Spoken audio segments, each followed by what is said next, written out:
सबसे पहले यहाँ पर उपस्थित हमारे गुरु एवं माननीय प्राचार्य सर को बिहार दिवस की ढेर सारी शुभकामनाएं देते हुए मैं उन्हें प्रणाम करता हूं। और यहाँ पर उपस्थित सभी शिक्षकगण एवं सभी छात्र छात्राओं को बिहार दिवस की ढेर सारी शुभकामनाएं। तो बिहार दिवस के बारे में से बताया गया कि इसका इतिहास क्या है, क्यों मनाया जाता है बिहार दिवस। तो राकेश सर ने आप लोगों को बहुत अच्छे से बताया भी, हमारे प्राचार्य सर ने भी बताया। तो मैं पुनः उन्हीं बातों को थोड़ा सा एक बार फिर से रिपीट करते हुए बताना चाहूंगा कि ये बिहार दिवस मनाने का प्रयोजन जो है, हमारा बिहार जो आज समृद्धि को पाने के लिए ललायित है। ऐसा इसलिए हम कह रहे हैं क्योंकि कभी एक ऐसा वक्त था कि बिहार बहुत समृद्ध हुआ करता था, ऐसा समृद्ध कि दुनिया डरती थी इनके वर्चस्व से। इतना बड़ा साम्राज्य था बिहार का, यहाँ के सम्राट का ऐसा खौफ था उनके कर्तव्यों का, अच्छे कर्तव्यों का। खौफ का मतलब यहाँ ये नहीं समझना है कि बुरे कर्तव्यों का, अच्छे कर्तव्यों का। ऐसे सब राजा हुए। सम्राट अशोक के बारे में आपने सुना होगा, बिंबिसार, सम्राट अशोक और भी कई सारे महान राजा हुए। जब बिहार के नाम से नहीं, मगध के नाम से जानी जाती थी। उस समय स्वर्ण काल कहा जाता था बिहार का, वो स्वर्ण काल हुआ करता था। बिहार की ख्याति पूरे दुनिया के सभी देशों में, विदेशों में फैली हुई थी। बिहार का साम्राज्य बहुत विस्तृत था। बाद में जब बौद्ध भिक्षुओं का आगमन हुआ, जैसे हम लोग जानते हैं भगवान बुद्ध जो नेपाल, उनका जन्म स्थान नेपाल, और वहां से वो जम्बू द्वीप भारत का नाम जो पड़ा है उन्हीं के द्वारा कहे गए शब्दों के कारण। क्योंकि जब नेपाल से वो एक नदी आती है, हम लोगों के बिहार में प्रवेश करती है, एक काली नदी है नेपाल और बिहार के बॉर्डर पर। और उस काली नदी से होते हुए आगे की ओर गंडक नदी है। उस गंडक नदी के किनारे किनारे भगवान बुद्ध पहुंचे थे बिहार, और उस नदी के किनारे हजारों पेड़ थे जामुन के। और उस जामुन के पेड़ को देखते हुए भगवान बुद्ध ने सोचा क्यों न इसका नाम जम्बू द्वीप रखा जाए। और जब कोई महापुरुष कोई नाम ले लेते हैं तो पुनः उस नाम को आगे बढ़ाने का सिलसिला चल पड़ता है, क्योंकि सबको लगता है कि नहीं, महापुरुषों ने कहा होगा तो सही होगा।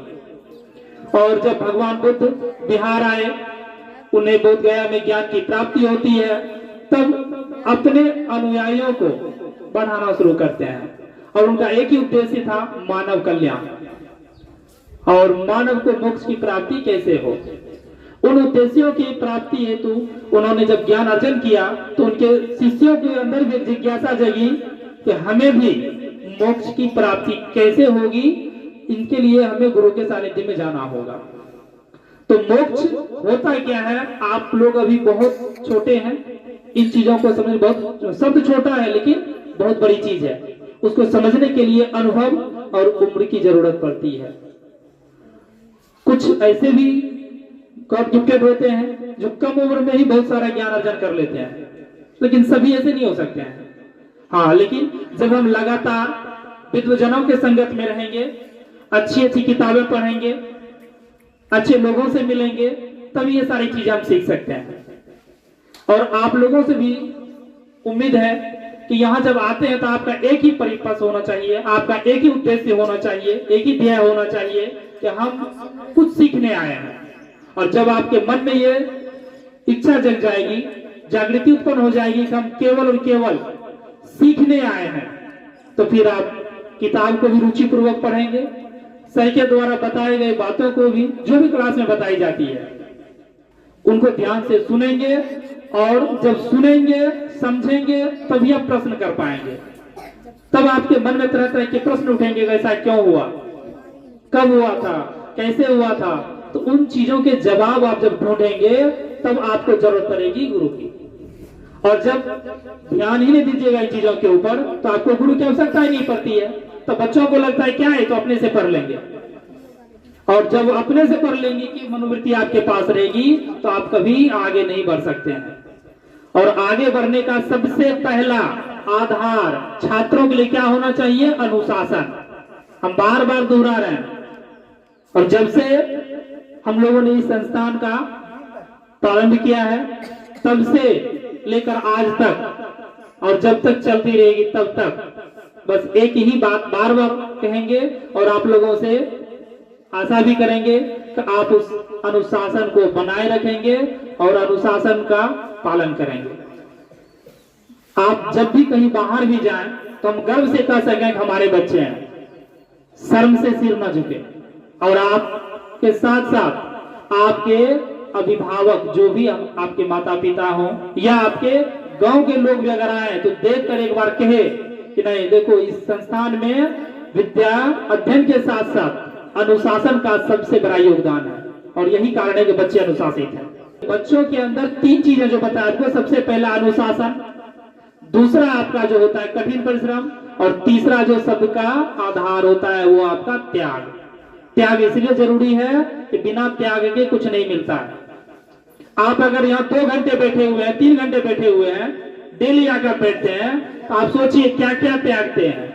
क्या आराम से सोते घर पे, खेलते, खाना खाते, घूमते, मूवी देखते, लेकिन आप अपना समय दे रहे हैं। इन सब चीज को त्याग कर रहे हैं कि नहीं? जब इतना त्याग करके आप संस्थान आते हैं फिर भी कुछ नहीं पाएंगे तो त्याग आपका व्यर्थ चला जाएगा। इसलिए त्याग का मतलब समझिए, आप क्या क्या छोड़ कर आए। अपने अपने मम्मी का साथ छोड़े हैं, पापा का साथ छोड़ कर आए हैं, भाई के साथ, बहनों के साथ आप खेलते, समय बिताते, एंटरटेन करते, वो सब चीज छोड़कर आप आए हुए हैं। तो त्याग तो आप कर रहे हैं लेकिन त्याग का आनंद नहीं ले पा रहे हैं। त्याग का मतलब है कि आप सब छोड़कर आए हैं तो केवल और केवल आपका ध्यान होना चाहिए जो ग्रहण करने आए हैं उसको ग्रहण करने का, अंतर ग्रहण करने का। और बिहार दिवस मनाने का मतलब क्या है? एक ऐसा उत्सव रखा जाना जिसमें बिहार के अच्छाई के बारे में, पूर्व समय में बिहार में घटी घटनाओं के बारे में, बिहार के अस्तित्व के बारे में जानकारियों को एकत्र करना। और सबसे पहले बिहार का जो है गठन हुआ था 1912 में, हम लोग जानते हैं, जबकि 1911 में ही घोषणा कर दी गई थी अंग्रेजों के द्वारा, लेकिन 11 में बात बनी नहीं थी। उस समय पूरी तरह से हम लोगों को कानूनी तौर पर अधिकार नहीं मिला था। 1912 में जाकर कानूनी तौर पर अधिकार मिला और बिहार जो है एक अलग प्रांत के रूप में संगठित किया गया। और जब बिहार की स्थापना हुई तो उस समय से लेकर आज तक 113 वर्ष बीत चुके हैं। हर कोई तरक्की करता है लेकिन बिहार में कुछ ऐसे भी लोग आए जिन्होंने गद्दारी की अपने प्रांत के साथ, अपने देश के साथ। और यही कारण रहा कि आज हमारा देश का एक ऐसा राज्य जो कभी समृद्ध माना जाता था, पूरे दुनिया में एक ऊंचाई को छू रहा था, इसकी महानता की प्रकाष्ठा गगन को चूम रही थी, आज जो है बहुत ही समझिए उसे अगर कंपेयर किया जाए, तुलना किया जाए, उपमा दी जाए तो बहुत ही नीचे है। और पुनः हम उस ओर अग्रसर होने के लिए प्रयासरत हैं, प्रयत्नशील हैं। ऐसा क्यों हो रहा है? उसमें सबसे बड़ा श्रेय हम युवाओं का भी। आप भावी युवा हैं, आप आज के बाद जब धीरे धीरे अध्ययन करेंगे तो आपको आभास होगा, किताबें पढ़ेंगे तो आपको पता चलेगा कि हमारा बिहार कैसा था और आज ऐसा क्यों है। हर कोई चाहता है कि हम जिस संस्थान में रहें, जिस गांव में रहें, जिस राज्य में रहें, जिस देश में रहें, उसका तरक्की हो, उसका विकास हो। हर कोई चाहता हमारे घर की तरक्की हो।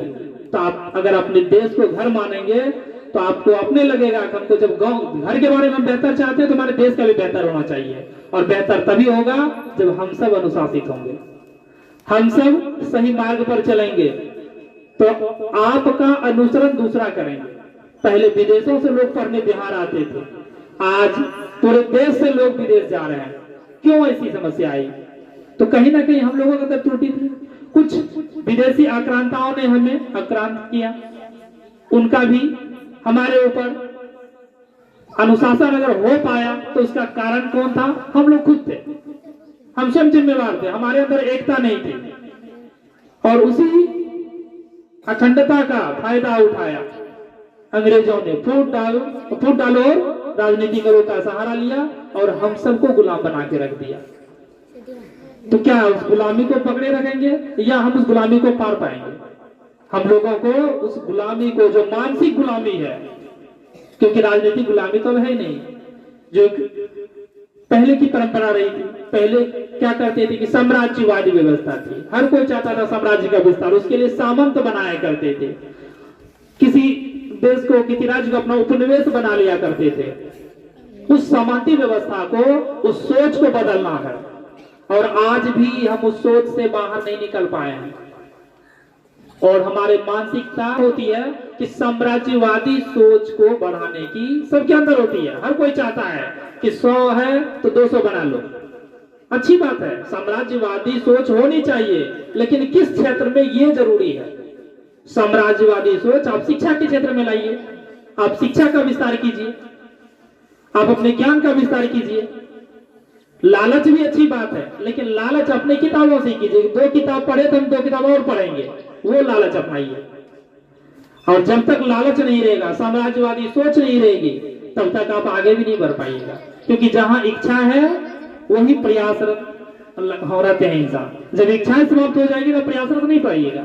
अगर आपको लगेगा केवल हमको 8वीं तक पढ़नी है, 9वीं के बारे में सोचिएगा ही नहीं। जब पहले इच्छाएं होगी कि 8वीं की हमको 9वीं भी पढ़ना है, 9वीं की हमें 10वीं भी पढ़ना है, तो आपके अंदर जब इच्छा होगी तो आप पढ़िएगा। इच्छा रहेगी तो आप इतने ज्यादा अपने आप को इंगेज पाएंगे, व्यस्त पाएंगे, तो आपको वक्त ही नहीं मिलेगा बुरे कार्यों को करने का। जब आप पढ़ाई में तल्लीन रहेंगे, आप प्रयास करते रहेंगे, तो आपको वक्त ही नहीं मिलेगा कि कोई गलत कार्य कर पाए। कहा भी गया कि खाली दिमाग शैतान का होता है। जब भी आप कोई कार्य नहीं करेंगे तो अक्सर मन में ऐसी चीजें आएंगी जो मानसिकता होती है। मनोविज्ञान के अनुसार ऐसा माना जाता है, जब खाली बैठेंगे तो 100 बातों में 90 बातें ऐसी होंगी जो आपको गलत मार्ग पर जाने के लिए प्रेरित करेंगे, और वो आसान होगा। हर कोई आसान चाहता है, गलत मार्ग पर जाना आसान है, लेकिन सच्चे मार्ग पर, अच्छे मार्ग पर चलना बहुत कठिन है। अनुशासन के मार्ग पर चलना तो और भी कठिन है। आपको 10 आदमी गाली दे देगा, ऐसा भी हो सकता है। क्यों? कि उन्हें लगा होगा कि आपने गलती की है। हो सकता है आपने गलती नहीं की हो, लेकिन उनको लग गया तो गाली देगा वो। और उस समय आपको चुपचाप सह लेना है। क्या संभव है? उसको संभव बनाइए, तब आप अनुशासित हैं। और जब उनको पता चलेगी कि नहीं, इतना बोलने के बावजूद भी उन्होंने कुछ नहीं कहा हमें, फिर देखिए वो 10 के 10 आपके सामने सिर झुकाकर चलेंगे। और उस समय अगर आप गाली गलौज कर देते कि 10 गाली दे रहा था, हम भी दे दिए, तो फिर वो 10 सब दिन आप उनकी नजर में गुनहगार बन जाएंगे, आप कलंकित माने जाएंगे। तो अपने ऊपर कलंक मत लगने दीजिए, अपने कर्तव्यों को कीजिए। जो छोटी मोटी गलतियां होती है, बचपना है, गलती से ही सीखता है इंसान, तो गलती को इग्नोर कीजिए। जो पीछे समय बीत चुका उसको भूल जाइए। आप क्या किए क्या नहीं किए उसको याद मत कीजिए। अब ये सोचिए कि हमारा भविष्य जो है वो बेहतर कैसा हो, कैसे बेहतर बनाया जाए, हमारा भविष्य कैसा होना चाहिए। उसको बेहतर बनाने के लिए जितना संभव हो सके आप प्रयासरत रहिए और प्रयास कीजिए। तो मैं बस इतना ही कहना चाहूंगा।